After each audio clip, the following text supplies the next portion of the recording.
So I hope this goes well. Oh, yeah.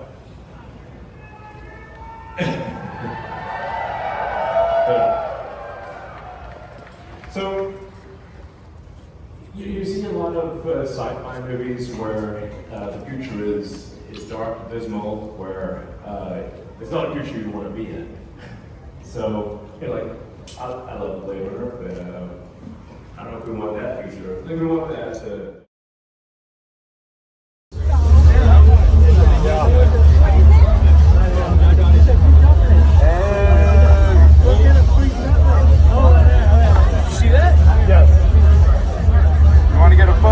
Yeah, for sure. Let's do it. Little video. Hey. Sweet. Thanks, man. Bro. Appreciate it. Of course, anytime. All right. How's everybody doing? How's everybody doing? Tremendous. Doing good. Peace, everybody. How are you doing? I'm doing pretty good. Nice. I love the change. How's everybody doing? Order a drink. Doing good. All right. Then step right up. Can I have a watermelon fogarita? A watermelon? Yeah. Of course you can. Hey, what's up? Cheers, man. Order another one.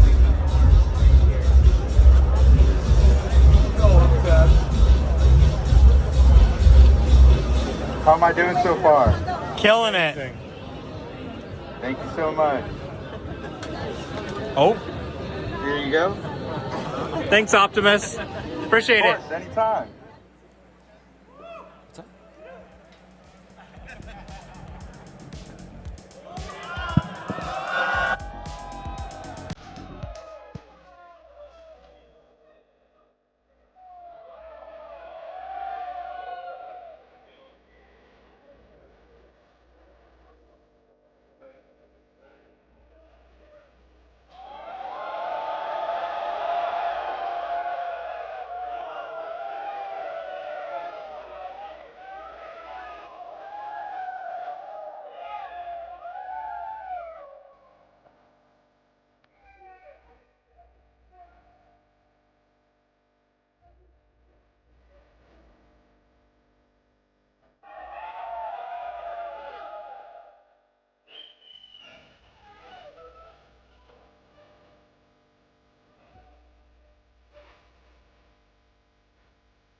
Welcome. Welcome to the Wii Robot Party. So we have quite a show for you tonight. I think you're gonna like it.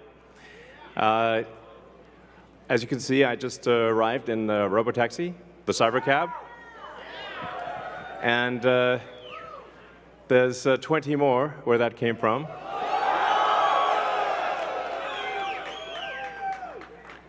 So they've been traveling. There's no people in them, as you can see. The car's just going by with no people.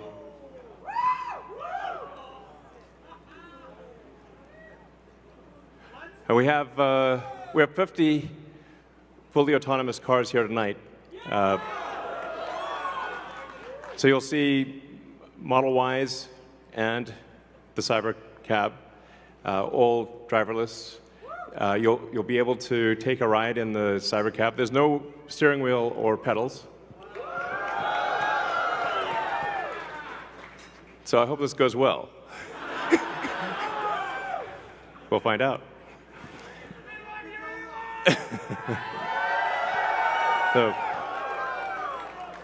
So you see a lot of sci-fi movies where the future is dark and dismal, where it's not a future you want to be in. So, like, I love Blade Runner, but I don't know if we want that future. I think we want that duster he's wearing, but not the bleak apocalypse. We want to have a fun, exciting future that if you could look in a crystal ball and see the future, you'd be like, yes, I wish I could be there now. That's what we want. So when we think about transport today, there's a lot of kind of pain that we take for granted that we think is normal. Like having to drive around LA in like 3 hours of traffic. Yeah, and for people that live in LA, I mean, try to get from Pasadena to, El Segundo during rush hour is like, you can fly to, another city faster than you can get to crosstown LA. So, and you have to drive the whole way. Unless you're in a Tesla, of course. Now, Tesla already does quite well at this, supervised self-driving. So supervised full self-driving is actually working quite well. I'm sure there's people in the crowd, you're using that, yeah? So we'll move from supervised full self-driving to unsupervised full self-driving, where the car, you could fall asleep and wake up at your destination. So, but there's also a challenge for a lot of people that cars cost too much. I mean, when you factor in everything that goes into a car, and the car insurance, and the car payments, and the storage of the car, it's very expensive. So and you say, like, how many hours a week are cars used? Your average passenger car is only used about 10 hours a week out of 168 hours. So the vast majority of the time, cars are just doing nothing. But if they're autonomous, they could be used, 5 times more, maybe 10 times more. So you could actually, for the same car, would have 5 times as much value, maybe 10 times as much value. There's 168 hours in the week, and like I said, only 10 of them are used for driving. So, and then a bunch of those hours are looking for a parking spot, which is, can be pretty annoying at times. So we want, with autonomy, you get your time back. This is a very big deal. So it's not just it'll save lives, like a lot of lives, and prevent injuries. I think we'll see autonomous cars become 10 times safer than a human. I mean, if you think of times past where there used to be an elevator operator in every elevator, but once in a while they get tired and they accidentally shear somebody in half. So now we have automated elevators. You just get in an elevator and you press a button, and you don't even think about it. And it just takes you to the floor. And if you did see an elevator operator with a big relay switch, you'd be like, that's weird. Now, that's how cars will be. And it's not just the lives saved in injuries, but if you think about the cumulative time that people spend in a car and the time that they will get back, that they can now spend, well, I guess, on their phones or watching a movie or doing work or whatever you want to do. You can think of the car in an autonomous world as being like just a little lounge. You're just sitting in a comfortable little lounge, and you can do whatever you want while you're in this comfortable little lounge. And when you get out, you will be at your destination. So, yeah, it's going to be awesome.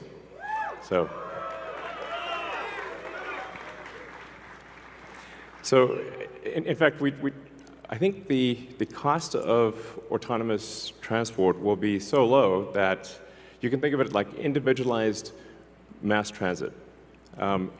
The average cost of a bus per mile for a city not the ticket price, because that is subsidized, but the average price is about $1 a mile. Whereas the cost of cybercab, we think probably over time, from the operating cost is probably going to be around 20 cents a mile. And price, including taxes and everything else, probably ends up being 30 or 40 cents a mile. So yes, and you will be able to buy one.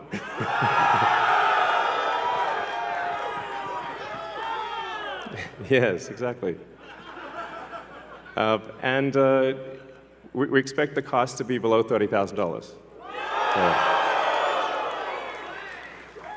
And I think there'll be an interesting business model where, like, let's say somebody is an Uber or Lyft driver today, where they can actually sort of manage a fleet of cars and sort of manage, I don't know, 10, 20 cars, and just sort of take care of them like a shepherd tends their flock. You have your flock of cars, and you're the shepherd, and you take care of your flock of cars. I think that would be pretty cool. I think it's going to be a glorious future. It's going to be really something special. So, yes, good, all excellent questions.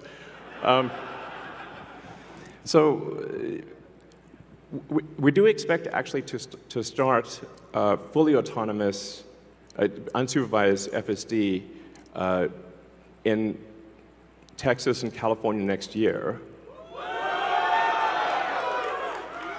And that's with the Model 3 and Model Y.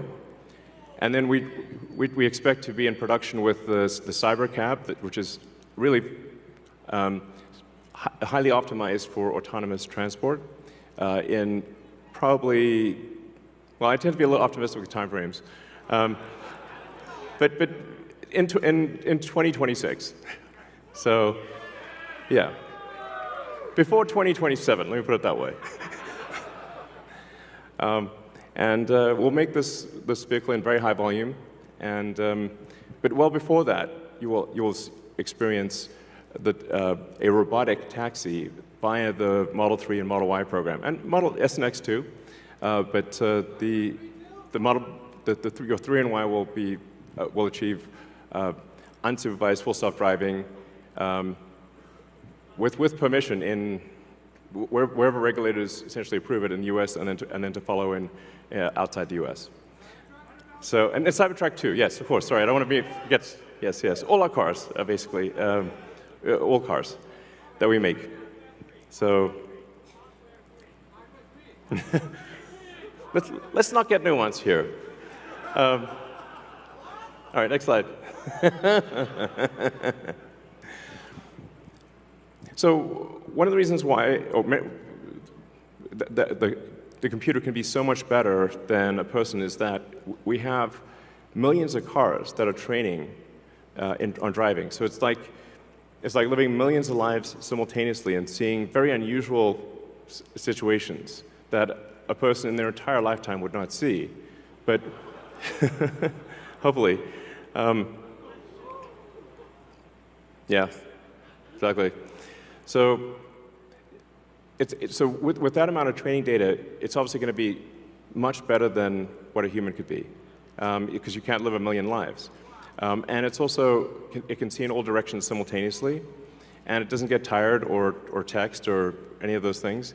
So it will naturally be, like I said, 10, 20, 30 times safer than a human, just for all those reasons. And I want to emphasize that the solution that we have is AI and vision. So there's no expensive equipment needed. So the Model 3 and Model Y and S and X that we make today will be capable of full autonomy unsupervised. And that means that our cost of producing the vehicle is low. Now, we are going to actually overspec the computer for the Cybercab. So our AI5 computer will be somewhat overspec'd. And because I think there's actually also an opportunity, sort of like in Amazon Web Services, where if the car is driving for 50 hours a week, there's still over 100 hours left. And there's a potential there to have a massive amount of distributed inference compute, where if you've got, like, say, a fleet of 100 million vehicles and a kilowatt of efficient inference compute, you have 100 gigawatts of compute, which is really quite substantial. If it's there, you might as well use it. So, yeah, so that I think will make sense. So, all right. So our autonomous future is here. As I said, we've got 50 Teslas driving autonomously. We're trying to give you a sense of what cities will be like in the future. And when you get in, you'll see, like, it's really quite a wild experience to just be in a car with no steering wheel, no pedals, no controls, and it feels great. And we have enough vehicles here, so everyone should be able to try it out and experience the set that we've built here. It's a very big set, so it's like really, we've used I don't know, 20, 30 acres or something like that. It's really big. So it goes on, the ride's long. And we set it up to feel like a ride, like a park ride. So it'll be cool, and you'll get to experience it tonight.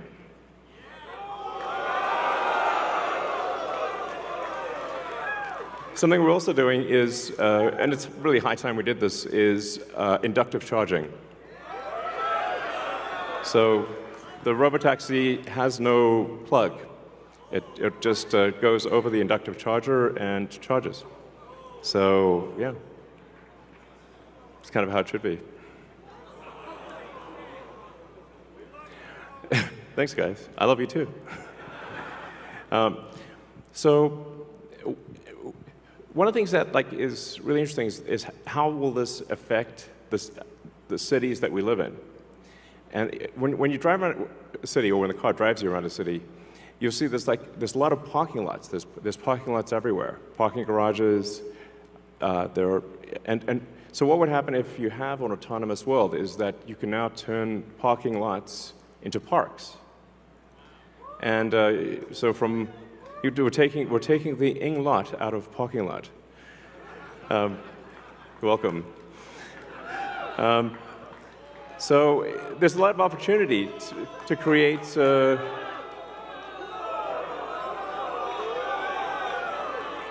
green space in the cities that we live in.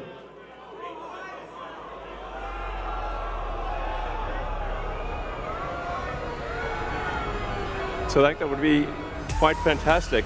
Oh, and also, what happens if you need a vehicle that is bigger than a Model Y?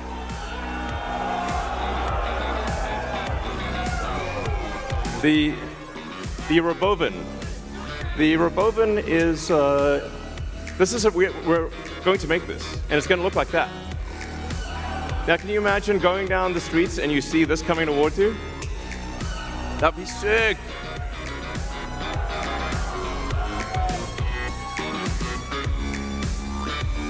So this can carry up to 20 people, and it can also transport goods. So you can configure it for goods transport within a city, or transport of up to 20 people at a time. So this is gonna, the Robovan is what's gonna solve for high density. So if you want to take a sports team somewhere, or you're looking to really get the cost of travel down to, I don't know, 5-10 cents a mile, then you can use the Robovan. Some people call it the Robovan, but so yeah. One of the things that we want to do, and we've seen this with the Cybertruck, is we want to change the look of the roads. The future should look like the future.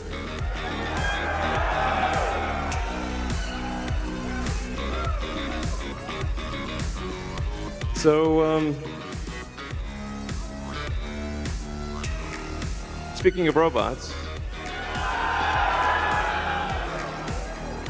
so everything we've developed for our cars, the batteries, power electronics, the advanced motors, gearboxes, the software, the AI inference computer, it all actually applies to a humanoid robot. So the same techniques, it's just a robot with arms and legs instead of a robot with wheels. And we've made a lot of progress with Optimus. And as you can see, we started up with someone in a robot suit, sort of down, and then we've progressed dramatically year after year. So if you extrapolate this, you're really going to have something spectacular, something that anyone could own. So you could have your own personal R2-D2 C-3PO. And I think at scale, this would cost something like, I don't know, $20,000, $30,000. Probably less than a car, is my prediction, long term. Now, it'll take us a minute to get to the long term, but fundamentally at scale, the Optimus robot, you should be able to buy an Optimus robot for, I think, probably $20,000 to $30,000 long term. So, and what can it do?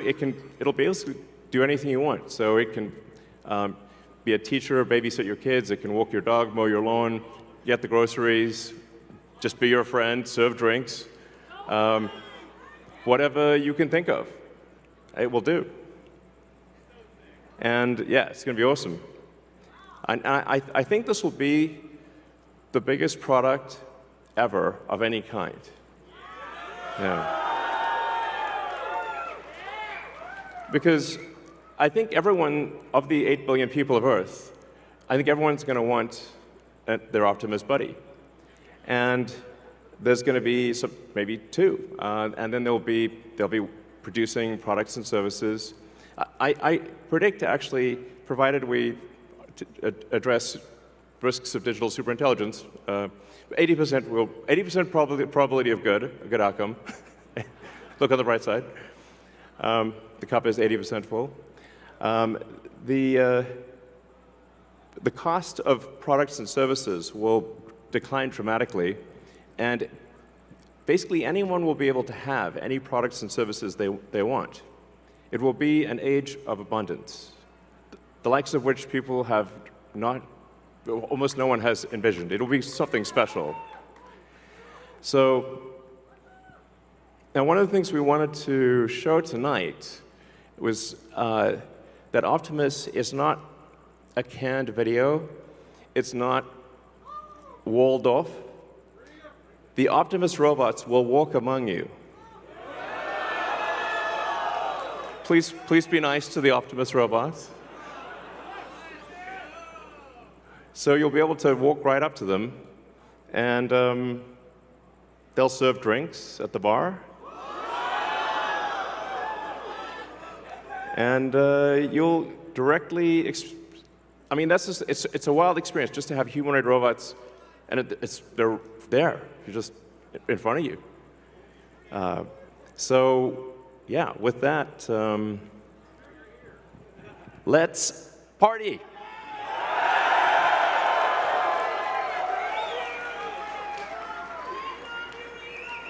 I love you guys too. If you look at that gazebo over there, let's get the party started.